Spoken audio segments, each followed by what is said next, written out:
দর্শক, আপনারা যারা নতুন পানের বরজ দিবেন, কখনো পানের বরজ দেননি, এই ভিডিওটি তাদের জন্য। পানের বরজের শুরু থেকে লতা লাগানো পর্যন্ত একের পর এক ভিডিও আপনাদের মাঝে শেয়ার করব। আজকে আমি চারা তৈরি করার জন্য সুপারি গাছ কাটলাম। আপনারা চাইলে বাঁশ ব্যবহার করতে পারেন। 5.5 হাতের বাঁশের চারা অথবা সুপারি গাছের চারা যেটাই আপনারা ব্যবহার করেন না কেন 5.5 হাত নিতে হবে। এজন্য আমি 5.5 হাত কেটে নিয়েছি।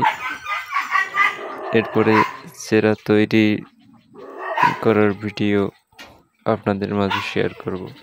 ধন্যবাদ।